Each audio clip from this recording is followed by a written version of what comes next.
young guys had some illegal stuff in their car. Unexpectedly, they were attacked by unknown robbers on the road, and Ickham, who was brave, was shot and killed. Afterward, the criminals stuffed the goods into the driver's body and drove away. But in reality, the young man who was killed was the grandson of the gang boss, and that shipment also belonged to this boss.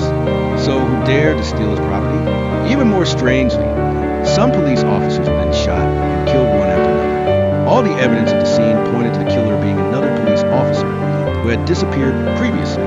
So, what is the truth behind all of this? A car chase that's happening on the streets of France. The police from the Search and Intervention Unit are tracking a suspect. The suspect is weaving through traffic on a motorcycle. But because the police are driving cars and lack flexibility, they can't keep up.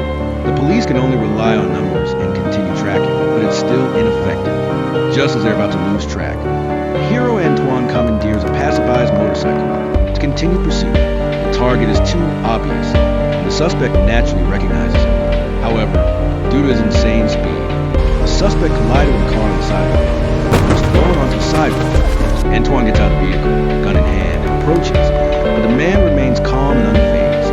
Antoine can only let him leave in front of him after returning to the police station. Everyone sums up the previous mistakes. At this point, they've lost track of Kareem, the big bald man, and can only patiently wait for him to appear again. While they're discussing, Captain Charles walks in, but his expression isn't good. He was just scolded by the chief director. Charles speculates that this operation lacks unified support from superiors, such as the police commissioner and some members of the Ministry of the Interior. Some witnesses of the motorcycle chase have filed complaints with the police commissioner, claiming that the police use excessive force in public places. Although Charles tried to contain the situation, he warned the team members that he wouldn't be able to help them next time. After the meeting, Antoine and police officer Hannah left the station together. In fact, they're a couple. Hannah invited Antoine to her house, but Antoine seemed hesitant. Unfortunately, Hannah couldn't convince her boyfriend. That night, Antoine went to an underground boxing arena to participate in illegal matches. The surrounding audience was very excited. They probably couldn't imagine that a police officer would participate in such illegal boxing matches. Antoine easily won. After the event, the owner of the boxing arena, Marcus, gave Antoine his payment and asked if he wanted to fight another match, but Antoine refused. Antoine said he was done. Even though Marcus offered to increase the payment fivefold, Antoine got into his car and prepared to go home. But suddenly a car blocked his path, and a group of aggressive men stepped out, holding weapons in their hands. Antoine didn't waste any time. He grabbed a stick and started fighting. A few henchmen couldn't stand against him. However, the real trouble wasn't over yet. The next day, Chief Cecile called Antoine in. She read out Antoine's serious injuries and said that such a level of violence was clearly not self-defense. Furthermore, they found out that Antoine had been participating in illegal matches to make money. Cecile offered Antoine a transfer to a department with less practical work, such as handling paperwork at the Bobigny police station. Antoine had no right to refuse. Just as Antoine was about to leave, Charles stopped him. Although he was quite disappointed with Antoine's choice, he still had some sympathy. Charles told Antoine that the chief of the Bobigny station was an old friend of his, and he would find a way to get Antoine into the anti-crime unit. After Charles finished speaking, he left, and his colleagues dragged the depressed Antoine out for a farewell drink, under the influence of alcohol. Everyone released the stress that had accumulated for so long. But suddenly, Antoine actively called Marcus and said that he wanted to participate in the match. Just like that, Antoine appeared in the underground boxing arena again. However, this time he barely put up any resistance and was quickly beaten badly, then pinned to the ground and brutally beaten until he completely lost consciousness. The next morning, Hannah and her colleagues anxiously waited at the hospital. There was news that the man last night was a drug dealer with a strong hostility towards the police. Therefore, the situation in the boxing arena was very serious. As soon as Charles gave the order, Antoine walked out. Hannah hurriedly followed behind, asking what he was going to do. But Antoine remained silent. 6 months later, a member of the Search and Intervention Unit, Vinny, was drinking at a bar. His mood seemed very bad, and he expressed many strong opinions about the police squad leader, Sam. Vinny's mood became increasingly heavy. Suddenly, he thought of Antoine, who had transferred to another police station. Maybe Antoine could help break this impasse. So he left the bar and went to the parking lot. The next day, Antoine received a call from Sam. Only then did he learn that Vinny had been shot dead last night. Antoine was extremely shocked. He immediately found a message that Vinny had left for him. In the message was the very clear sound of a gunshot. Antoine keenly sensed that something was very wrong, so he drove to the Bobigny police station. Before long, the receptionist announced that a woman was looking for Antoine. Antoine went outside and saw that it was Sophia, the wife of his former colleague, Richard. She told Antoine that Richard was missing. Richard had initially been staying at the clinic for a month, until 8 days ago, when the director of the clinic called Sophia, saying that Richard had escaped from his room, and then he disappeared without a trace, after hearing the news that Vinny had been shot dead. Sophia worried that her husband might also be in trouble, although she had reported it to police. They only took a record and didn't take any further action, so she came to Antoine for help. Antoine simply said that he would try his best, and then continued his routine work. However, he soon discovered a police body in the suburbs, and it was shocking to learn that it was also a former colleague of Antoine's. Antoine then went to the clinic to find the doctor responsible for Richard. He learned that Richard suffered from delusional interpretive disorder, also known as paranoia. The major crime unit had previously sent people to search Richard's room, but found no useful clues. The doctor then told Antoine that Richard often chatted with a neighbor named Victor, who was also at the clinic. Antoine then found Victor by the riverbank to ask about Richard. Here, he learned that Richard had told Victor that he was involved with a major criminal who was a member of an international criminal organization. This man wanted him dead, and also wanted to kill his family after a national security operation. Richard was disappointed with the actions of management. Richard often said that his team had screwed up the mission and that they all needed to pay the price, but he didn't know exactly who they were. The neighbor didn't know anything else. Seeing that Antoine was determined to investigate, Victor took out a piece of paper and told Antoine to call the phone number on it, because Richard had said that if anything happened to him, he should call this number. Victor only shared this clue with Antoine. Afterward, Antoine met with Hannah. Hannah had now transferred to the drug squad, but in reality, the two hadn't seen each other for 6 months. Naturally, Hannah didn't have a warm expression towards him.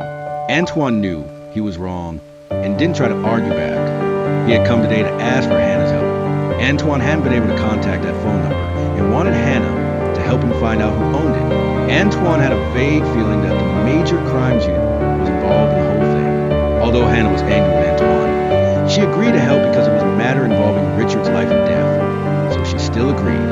Antoine then went to Sophia's house and informed her that Richard had chosen to hide because he'd been involved in an incident. He then gave Sophia a new phone and told her that if there was any news, she should contact him immediately because her old phone might have been bugged.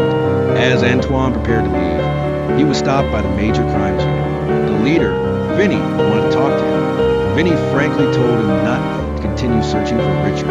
That was all Vinny wanted to say. But Antoine didn't really care. That night, he received a call from Hannah. The news came that the phone number belonged to a woman who worked in a disreputable profession. She lived in a building close to Richard and had been arrested for drug use and trafficking. Hannah also told Antoine that since he left, the atmosphere in the team had changed completely. Sammy couldn't accept that Antoine had been transferred. He thought it was unfair and, as a result, lost control. Sammy dragged others into wrongdoing, and they formed a special investigation unit managed by Sammy and Cecile. Those who originally transferred Antoine went along, and many participated for money. Hannah didn't want to be an accomplice, so she decided to transfer to the drug squad. After finishing the work, it was time to talk about personal matters. Antoine clearly explained to Hannah why he hadn't contacted her. It was because he couldn't accept being demoted and having to start all over again. Antoine even felt that he wasn't worthy of Hannah, but Hannah didn't care about that. After clarifying all the misunderstandings, they reconciled smoothly. The next day, Antoine took advantage of his break to visit the woman's house and ask her when she had last seen Richard. The woman said that Richard had come once last week, but then he went silent. However, Antoine didn't completely believe the words of an addict. He needed the password to unlock her phone. He opened the photo library and scrolled to the photos, discovering that the background of the photos were all the same club. He immediately asked the woman what the place was called and learned that it was the Rex Club. After that, Antoine discovered Sammy in the photo. He immediately sent that photo to his phone and asked the woman to contact him if she heard any information about Richard after Antoine left the apartment. He immediately sent the photo to Hannah and asked her to find out who the girl next to Sammy was. Richard hurriedly packed his belongings and then got into Sammy's car. preparing to find another safe hiding place. Richard finally calmed down. It was then that he learned that Antoine was actually looking for him. He didn't understand why Antoine, who had nothing to do with this matter, was so determined to interfere. Sammy also didn't understand this and once again urged Richard to continue hiding until they had completely resolved the situation. Afterward, Sammy met with Antoine. Antoine asked, with two of Sammy's men dead and one missing, did Sammy have anything to say? Sammy remained unchanged. He said that every year, many police officers act foolishly, but today Antoine wasn't here for a friendly chat. He told Sammy not to talk nonsense anymore, then took out the photo and asked why someone had been following him before. Sammy didn't answer, but warned Antoine that it was best not to ask any more questions or continue investigating. The conversation ended in a tense atmosphere. As soon as Antoine left the room, he received a call from the woman. She said that Richard had just contacted her, and she knew the time and location of the meeting. But Antoine needed to bring money to buy the information. They arranged to meet at 11 p.m. on the rooftop of a parking garage. In the evening, Antoine first returned to the evidence room at the police station to retrieve a bag of confiscated money. Then he went to the designated transaction location. The woman had been waiting for a while. She approached the car and demanded that Antoine hand over the money. However, Antoine insisted that he would only hand over the money after meeting Richard.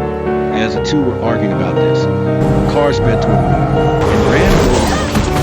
Antoine drew his gun and exchanged fire with the attackers, who only left after confirming that the woman was near death. The next day, Antoine was brought before Detective Serta of the Major Crimes Unit. Due to Antoine's unauthorized actions that caused serious consequences, he can now face detention, punishment, and internal disciplinary measures.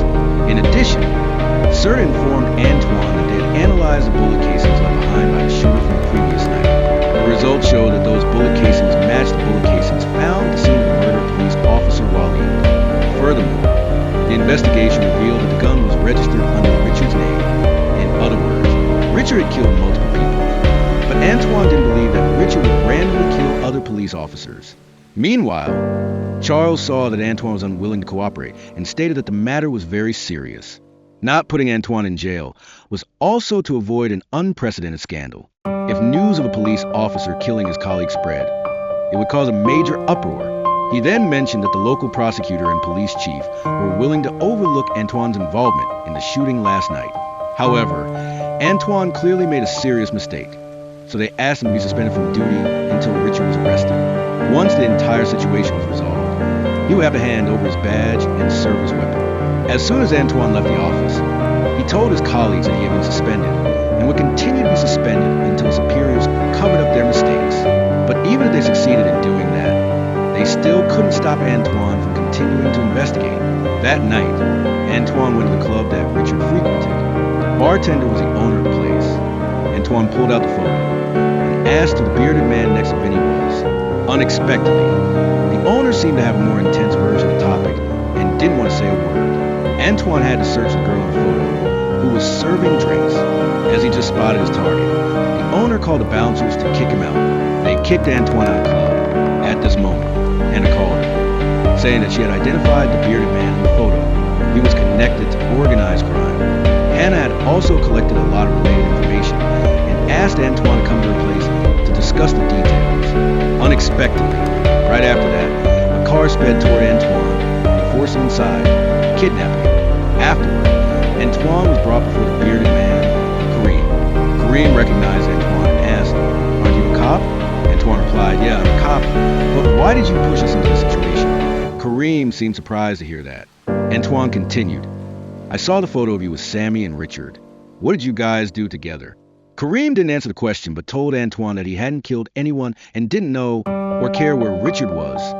Furthermore, Antoine had better not interfere any further to avoid getting into an uncontrollable situation. Afterward, Kareem learned Antoine's detailed address through his ID card and used it as a threat, warning that if Antoine continued to investigate, it wouldn't just stop at breaking his arms and legs. Finally, he knocked Antoine unconscious with a punch. Hannah, not receiving any news from Antoine, dropped off the mail and prepared to go to work, but she didn't notice that a car was following her from behind. A moment later, Hannah stopped to wait for a red light. The car quickly caught up and fired 2 shots at Hannah. Luckily, Hannah's life wasn't in danger. Charles and Cecile came to visit her at the hospital. With the situation escalating, If they couldn't solve the case within 48 hours, they would both be in big trouble. So, Charles expressed his willingness to cooperate. After a little hesitation, Cecile agreed. They both agreed that Antoine was a good candidate to solve this problem. Charles had just learned that Antoine had been found unconscious in a parking lot this morning with bruises on his body. But Antoine didn't say a word about it. However, in any case, Antoine was the only one who had pushed the case forward. Cecile offered to bring him back to investigate, but Charles disagreed. Vinny then informed both of them that, after inspection, it was the same weapon as the previous case, but it couldn't be confirmed whether the killer was the same person or not. Next, Vinny told Cecile that this case would be transferred to the Major Crimes Unit to investigate, and that she didn't need to participate anymore. This was the latest directive from police chief and prosecutor. As Antoine approached, Cecile and Vinny both left first. Charles followed him into the hospital room. Antoine remained steadfast in his belief that Richard couldn't have shot his girlfriend. Unexpectedly, however, after leaving the hospital, Cecile actually sought out Antoine and said that she had important information. Richard had been used as a scapegoat, but she hadn't identified who the real killer was. Furthermore, she had just been ordered to withdraw from the investigation. The case had been transferred to the Major Crimes Unit. For the past 4 months, Cecile's department had been investigating Sammy's team. It was rumored that they were involved in many illegal activities under the cover of the Ministry of the Interior and supervisory agencies. Previously, Sammy's team had partnered with the Narcotics Division to deal with a criminal organization. Their leader was none other than Kareem. After that, Cecile and her team intercepted an electronic conversation. In it, Kareem called Sammy, saying that his drug had been stolen last night. The convoy captain, who was also Kareem's grandson, had also disappeared without a trace. Kareem hoped Sammy would find out who had done it. It was from this point that Richard became paranoid and eventually fell ill. Cecile needed Antoine's help to stop Kareem and find out who had harmed Hannah. Antoine then took out the letter that Hannah had left, which contained some information. Next, he borrowed a car and weapons from Marcus and drove to the base of the building. At this time, Sammy was at home watching the news. The report said that the SWAT team had raided the search and intervention unit. Upon hearing someone say that there was serious misconduct among the members of the search team, Sammy immediately shouted that it was the act of cowardice. Then, he received a call from Richard, who was extremely agitated, shouting that he wanted to confess. He said that it wasn't their fault, but the fault of those in the SWAT team. Sammy quickly tried to calm the situation, then grabbed his gun and went to find Richard. At this time, Richard had returned to Sophia. She believed that the deaths of Vinny and others were closely related to what the two of them had done before. Previously, Sammy had assured them that he would take care of everything, but suddenly Richard noticed that Sammy was wearing a gun on his hip. He then called the police, reporting that there were 2 bodies in Richard's house, saying that Richard had shot his wife and then ended his own life. After hanging up, Sammy stuffed the gun into Richard's hand. Meanwhile, the person Antoine was following finally came downstairs and started the car. He immediately chased after this person, whose name was Rashid and who also appeared in the photo. Antoine continued to follow him until the car stopped. Rashid was wearing a hoodie, and Antoine quietly followed him. Antoine snuck outside, and not long after, Kareem rushed over. The young man, who had been hiding for 3 months, was finally caught by Kareem after being interrogated. Kareem demanded that he explain what happened 3 months ago to his grandson. The young man had to confess that he was supposed to go with Kareem's grandson to Spain that night to pick up a shipment. They drove through a police checkpoint, and when they stopped to take care of personal needs, a group of people drove up and ambushed them. They were fully equipped and cool as air, and Kareem's grandson fought back but was immediately shot dead. Then, the group took the shipment from the trunk and also took Kareem's grandson's body. Tyson, the survivor, was scared to death. He feared Kareem would take revenge on him, so he found a secret hiding place, but unexpectedly, Kareem still found him. Tyson told Kareem that those people were very well trained and looked like police officers. One of them was named Sammy. Both Kareem and Antoine, who were listening from outside, were stunned. Kareem instructed his men to take Tyson away. Antoine quietly left and immediately sent a message to Sammy, saying that Kareem knew it was him and that he was preparing to settle things with Sammy. After reading the message, Sammy hurriedly called Charles, saying that he had an urgent family matter, and drove off in a hurry. But when Sammy got home, Kareem was already in the house, drinking alcohol. Sammy was forced to hand over his gun and insisted that he was only following orders from his superiors. The plan was just to rob the convoy to start a war with Kareem's rivals. Unexpectedly, they accidentally killed Kareem's grandson, and one mistake led to the next, creating the current situation. Meanwhile, Antoine called his colleague Charlie to come to Sammy's house. He briefly explained the situation and prepared the equipment. The two prepared to sneak inside. Hearing gunshots, Antoine and Charlie immediately launched an attack. After a moment of chaos, Kareem took Sammy's wife hostage and retreated toward the courtyard. At the critical moment, Kareem arrived by car. Taking advantage of Kareem abandoning the hostage to shoot, they coordinated and killed Kareem. Antoine turned back inside, trying to persuade Sammy to surrender. But Sammy knew in his heart that only his death could appease others so that his wife and children would be safe. The next day, Charles came to see Antoine, who was very sad. To protect Antoine, Charles had arranged an alibi for him, saying that Antoine had never been suspended, and that Antoine needed to testify that Sammy was just a brave and sacrificed police officer, and that all the wrongdoings were caused by Kareem. The two were talking when the servant also approached, saying similar flowery words, with the aim of covering up the bad things they had done. Antoine didn't want to pretend anymore, so he chose to leave. A moment later, Garnier called and said that there was something to pass on to him, which were the various documents that Richard had sent before he was killed. But those people probably didn't expect that Richard had kept a record of all the bad things they had done. Now, almost all those involved were dead, and no one could reveal the truth unless Antoine decided to make those documents public. Otherwise, there would be no good outcome. Everything depended on Antoine's choice. Antoine, in a very confused state, called Charles and asked why so much truth was being deliberately hidden and used against him. Charles advised Antoine not to act rashly. The documents must not be made public at any cost, and asked Antoine to come to the office to discuss the details. Superiors in the office made it clear that Antoine had to handle the documents and forget everything, or he would end up dead, like his colleagues. As Antoine was on his way to the office, his car passed a group of young men. One of them had lost Antoine in an underground boxing match. The young man immediately followed behind on a motorcycle and shot Antoine